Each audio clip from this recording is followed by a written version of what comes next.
these pioneers have helped build Washington State and have contributed to its success. They are people of vast ethnic diversity, people with cultural heritages from every corner of the globe. But what they share is a dream, to make a better life for their families and prosper. We salute their achievements with the following programs, all prize-winning productions from the 1989 Washington State Centennial Ethnic Video Competition.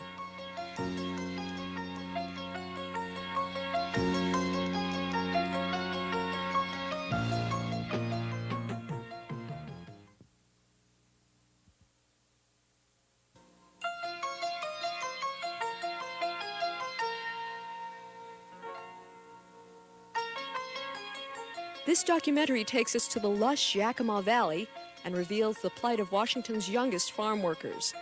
They are the children of the fields, youngsters who are struggling to get through school while working to support their families. This is their story.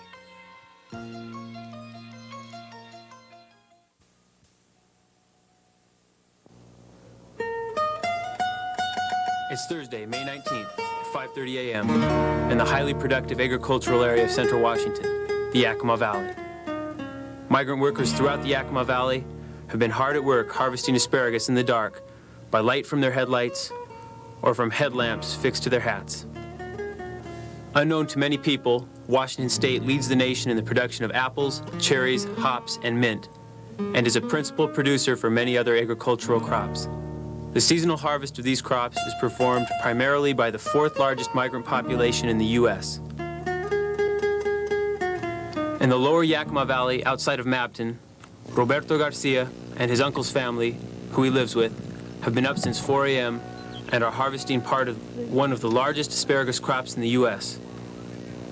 Roberto is a senior at Toppenish High School, but decided not to attend classes during spring quarter because he didn't finish with work until the middle of the day and because he lacked the desire, not to mention the transportation, to go for only a couple of classes in the afternoon. His work situation also precluded his soccer season with the Toppenish Wildcats, for whom Roberto is a star player. Roberto, like other young migrant and seasonal laborers, has access to night school to fulfill any missing credits. But at this point in his education, he decided to focus his energy on the seasonal spring through fall harvests and then complete his remaining credits during an additional school year and hopefully graduate in 1989 at the age of 21.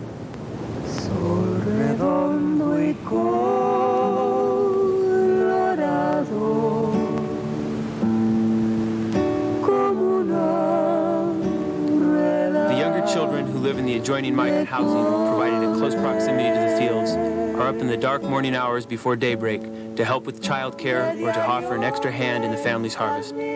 Those under 10 years of age are usually shuttled off to school on the morning school bus. But many children at that age are able-bodied workers who can provide additional income for the families and therefore hinder their own educations due to the economic reality of migrant families.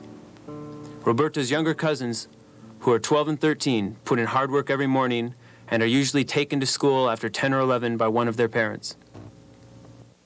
This is a very common situation for migrant laborers.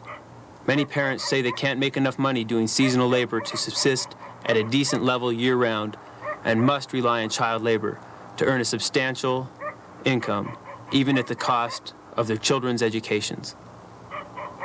According to surveys in Washington, Colorado, and Michigan in 1986, the average cumulative family income for seasonal laborers was consistently between $6,000 and $7,000.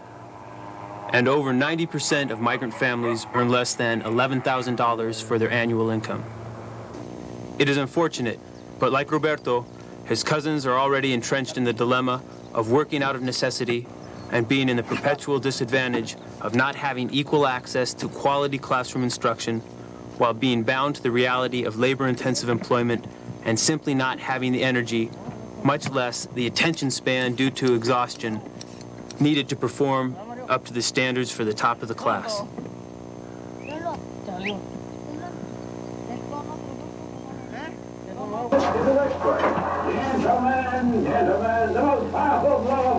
Yes.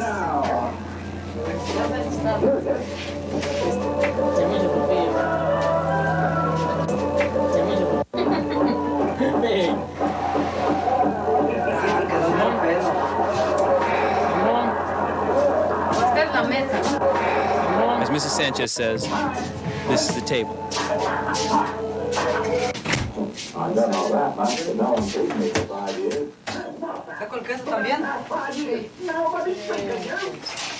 In the afternoon, after the younger children have gone to school and the other family members have finished swamping and loading the asparagus, the family returns home for their main meal. The Sanchez family is fortunate to find living quarters in a migrant housing camp provided by the landowner during the harvest. The living space is 16 by 16 feet for the family of 7 and includes bedding, a functioning stove and refrigerator, as well as indoor running water and the table. Communal bathrooms and showers are nearby. By migrant standards, this is first-rate housing. Many other migrant workers and their families are caught in the seasonal crisis and are unable to find housing, even substandard housing, forcing them to crowd in with relatives or friends or live in their cars and trucks. Camps and housing located in the close proximity of fields increases the risks of pesticide-related illnesses. The crowding and poor sanitation existing in many other situations predisposes the workers and their families to infectious diseases which are rampant among migrant farm workers. The reality of geographic relocations, substandard living conditions, unpredictable employment, depressed wages, high rates of illnesses and injuries, and other factors is extremely stressful.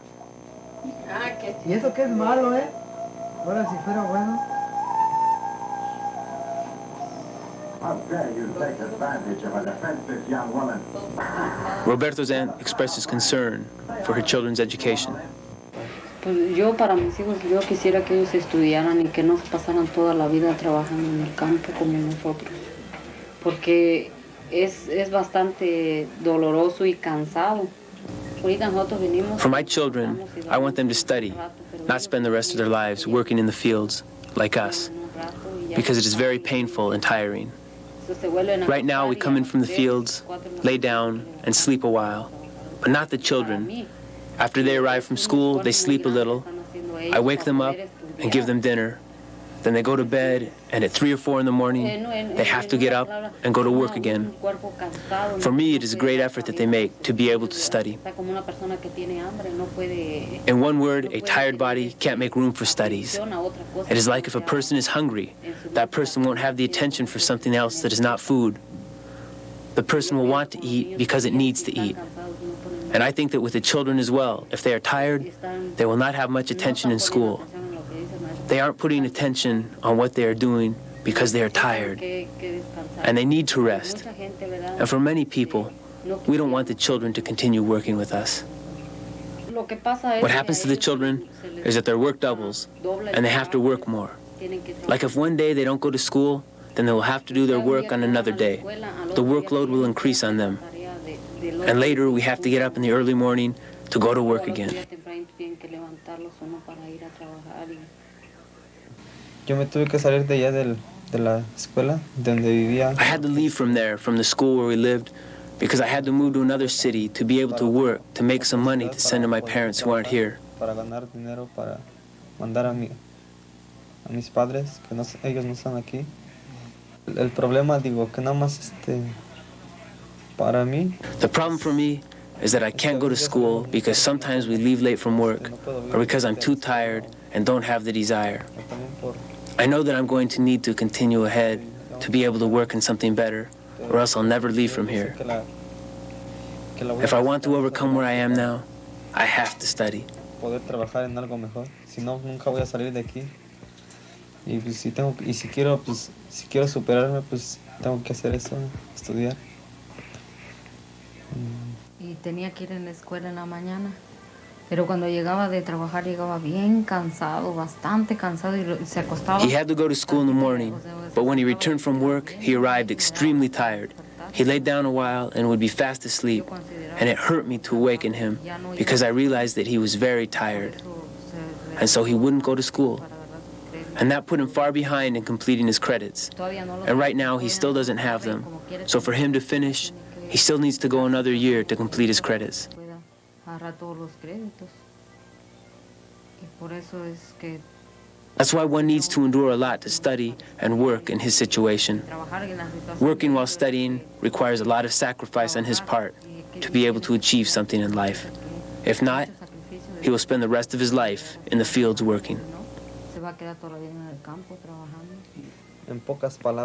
In a few words, if you want to do something in the future, you have to study. Marian Licano, principal for the New Alternative High School in Toppenish and director for the Toppenish Summer School program, tells her impression of the dilemma faced by migrant students. From the perspective of an administrator and also from a teacher, it's really easy to recognize the problems that these children have because they're multiple. They get behind because they travel so much. They're out of school a great deal because they work. If they are not working in the fields, many of them stay home to babysit. So there's a real problem in terms of they're getting behind in their schoolwork because of absenteeism.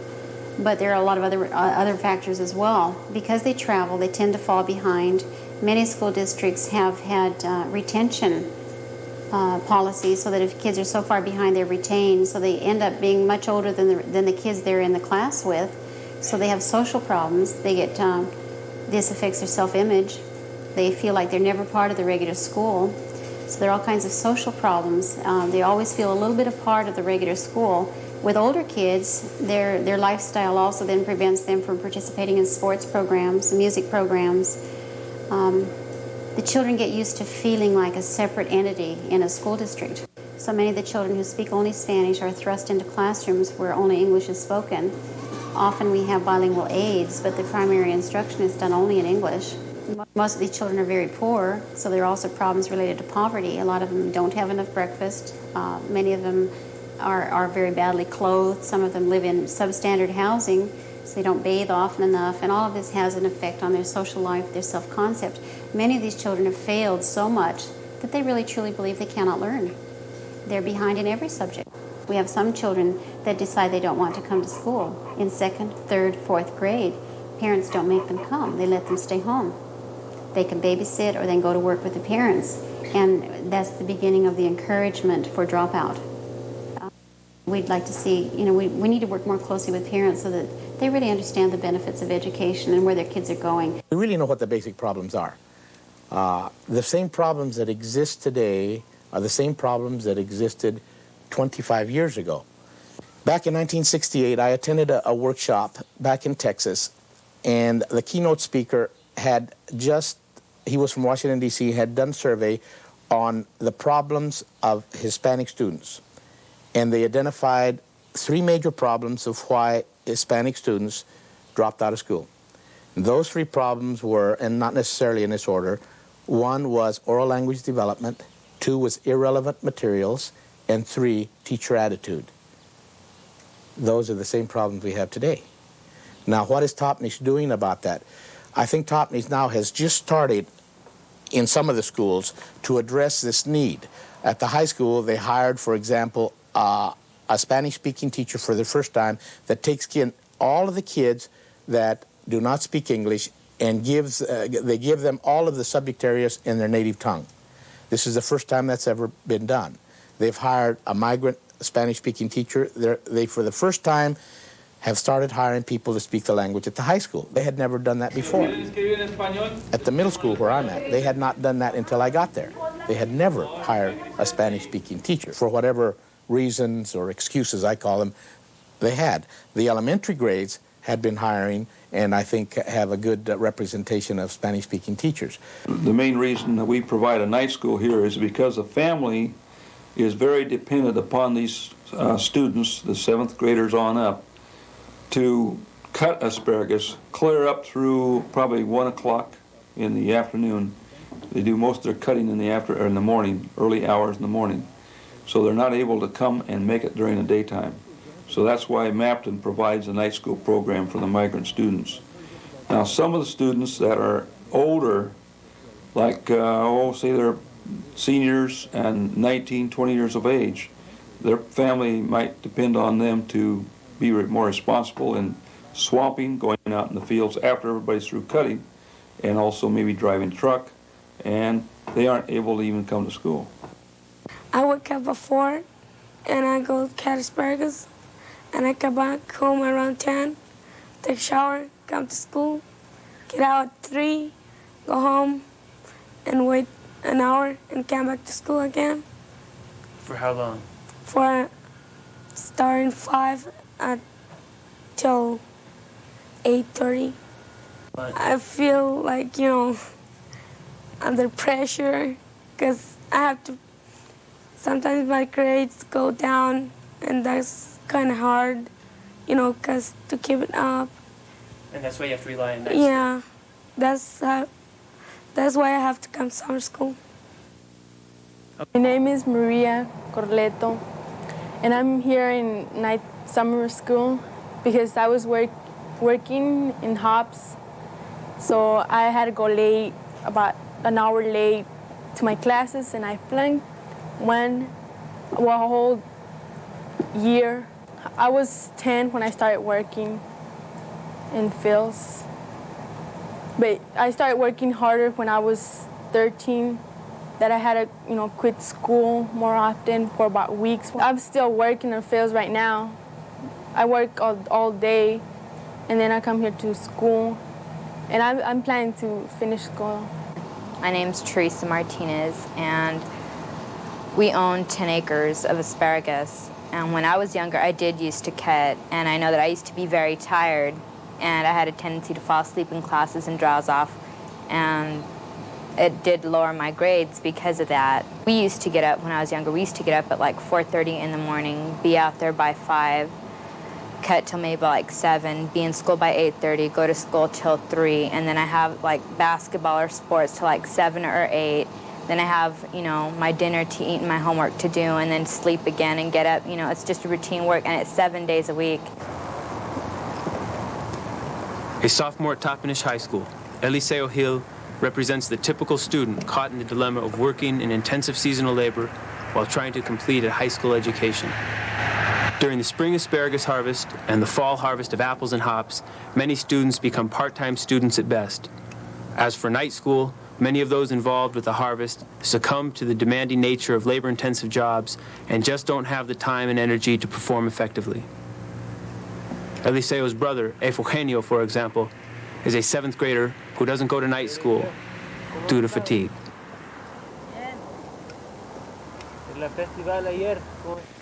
Nosotros somos una familia pues pobre y tenemos que trabajar en el campo y a veces hasta los niños más pequeños tienen que ayudarnos. We are a poor family and we have to work in the fields. At times, even the youngest have to help us because we are also a large family.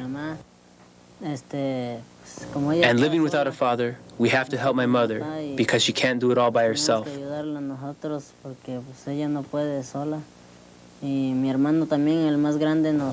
My oldest brother also helps out. He does most of the work around the house. And being the second oldest, I also have to help out a lot. Soy el que sigue del más grande. Como Eliseo que no va a la escuela, nomás en días va y en días no. Y son menos horas pues en las que debe de ir a la escuela. Like Eliseo, he doesn't always go to school. On some days he goes, on others he doesn't. There are fewer hours in the day in which he is able to attend school because he has to work to support the family.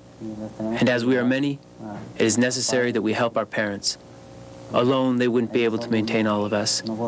That is why we only go to school on some days, and on others, we don't.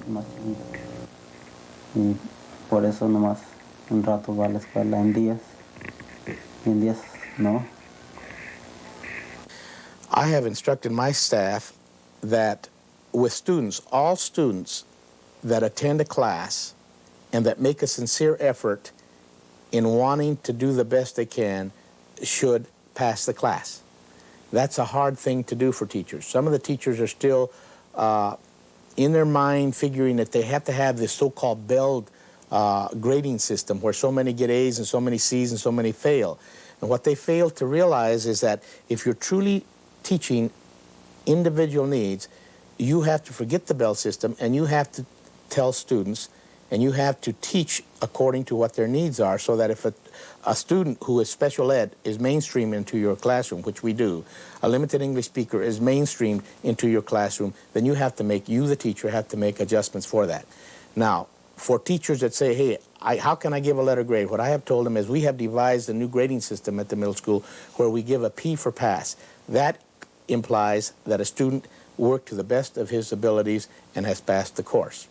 This is what we're doing, and I have noticed that when I first got there 3 years ago, I found at least over 100 students that were failing everything. Over 100 students. Right now, Predominantly Hispanic? Predominantly Hispanic, predominantly migrant students, special ed students, special needs students. The teachers had not made that adjustment. That is not happening as much anymore. It's still happening, but in a limited amount. The teachers now are looking at it and are now looking at different ways of meeting their needs. And they're not so hung up with A, B, C, D, F. And I think it's a step in the right direction. The kids are starting to like it. The kids are starting to come to school. We are trying to develop programs, and I think the high school needs to do this so that if the kids can come to school when they can come, that's what ought to happen. Some people say, you mean to say that if they wanted to come and after eating lunch they can go home? Yes, that's what I'm saying. And that's hard for traditional, in quote, teachers to accept. It's better, I feel, to have them there a little time, a limited number of hours or periods, than not to have them there at all. And if you can get teachers there that are sensitive to these students, they'll come to school and they'll want to stay there. I think these are key, these are crucial. But it's hard. It's hard to do because, one, we have too many traditional teachers that don't want to make that change or don't know how to make that change, and the districts do not provide in-service to train students of how to meet these needs. I think colleges are equally to blame as well as the teachers that are out in the field. Okay. Basically, the programs have been very successful, and we're talking about day treatment, we're talking about the Care Bear program, we're talking about any extra counseling that kids get. These tend to be fairly successful because the programs are small, there's a lot of one-to-one instruction and counseling, and kids benefit from that. One of the failures is that we're not able to handle enough students, and we're not able to link into the homes carefully enough to do any counseling that has to be done with parents as well. We can only intervene so much in school, and school is just one part of it. We need to work more closely with the parents. We also need to tailor our instruction that's more appropriate to the level of where a child is functioning. We get a lot of migrant students and other poor children that may be passed on to 3rd, 4th, 5th grade, but they're functioning way down at a 2nd or 3rd grade level, maybe 2 and 3 years below the grade level in which they are placed. And yet, overall, they're expected to do work in that classroom at that level with some intervention from an aide, and sometimes they're pulled out for special help, but very little. So the kids, again, the expectation is that they will function at grade level. That's where the work is given to them, and I think teachers really need to be a little bit more sensitive to the needs of these children. First of all, bilingual education would be a big help in our district. We have so many Hispanic children. And then secondly, I think teachers need to be much more sensitive and much more aware of the abilities of the children so that as we set high expectations for their learning, the expectations are appropriate. If we have a child in 5th grade functioning at 2nd grade level, we need to work with them at that level and then slowly bring them up as we can to make it a successful experience. Avoid contact with a person who has hepatitis. Even with increased and improved programming over the years, the underlying reason why children of farm laborers are unable to achieve and perform at high standards of education is that the families are perpetually reliant upon child labor for a substandard income level of subsistence. All members of migrant families must contribute out of economic necessity, and they are able to do so under existing child labor regulations, because in agriculture, exemptions are made for many regulations that are not allowed in other hazardous occupations. Witnessing the intensity of agricultural labor and the demanding nature of seasonal employment, it is not surprising that agriculture experiences the highest disability rate, the second highest rate of injury, and that career expectancy usually doesn't extend past 40 to 50 years of age.